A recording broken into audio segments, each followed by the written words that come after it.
അപ്പോൾ next problem നമുക്ക് നോക്കാം. രണ്ടാമത്തെ limit x tend 0, third one limit x tend 0 sine 4x divided by sine 9x ആണെന്ന് വെച്ചു. ഇവിടെ നമ്മൾ ഏതാണ് ആദ്യത്തെ എടുക്കണം?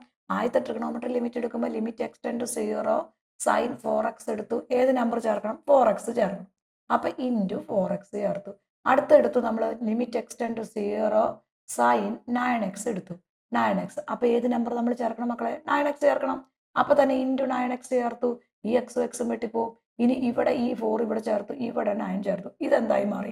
1 ആയി മാറി. ഇതെന്തായി മാറി? 1 ആയി മാറി. അപ്പോൾ 1 × 4 ഡിവൈഡഡ് ബൈ 1 × 9. അപ്പോൾ നമ്മുടെ ആൻസർ ഈസ് 4/9. 4/9 കറക്റ്റ് ആൻസർ ആയി.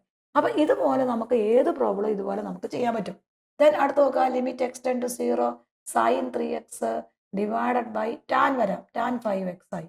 അപ്പോൾ ഇവിടെ നോക്കിക്കുക, നമ്മൾ ഏത് നമ്പറാണ് നമ്മൾ ചേർക്കേണ്ടത്?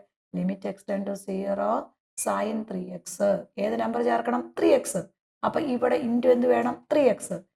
ദെൻ ഡിവൈഡഡ് ബൈ, അപ്പോൾ limit x tend to 0 denominator കിടക്കണ ഏതാ? ടാൻ 5x അല്ലേ? അപ്പോൾ ടാൻ 5x. അപ്പോൾ ഏത് നമ്പറാണ് ചേർക്കേണ്ടത്? ഇതേ 5x ഇവിടെ ചേർത്തു. അപ്പോൾ ഇൻറ്റു 5x ഇവിടെ ചേർത്തു. അപ്പോൾ എക്സും എക്സും വെട്ടിപ്പോയി. ഇനി ഈ 3 ഇവിടെ കൊടുത്തു, ഈ 5 ഇവിടെ കൊടുത്തു. ഇതെന്തായി മാറി? 1. അപ്പോൾ 1 × 3 ഡിവൈഡ് ബൈ ഇതെന്തായി മാറി? That is equal to 1. അപ്പോൾ 1 × 5. അപ്പോൾ ആൻസർ ഈസ് 3/5 ആയി.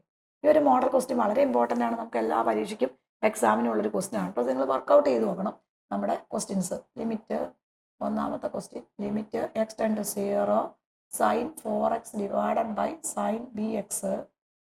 രണ്ടാമത്തെ limit x tend 0 sine 7x minus sine 2x. മൂന്നാമത്തെ limit x tend 0 sine 4x divided by sine 2x. നാലാമത്തെ limit x tend 0 sine bx divided by sine ax. ഇത്രയും problem നിങ്ങൾ തന്നെ വർക്കൗട്ട് ചെയ്യണം കേട്ടോ. അപ്പോൾ നെക്സ്റ്റ് വീഡിയോയുമായി നെക്സ്റ്റ് ഡേ. Thank you.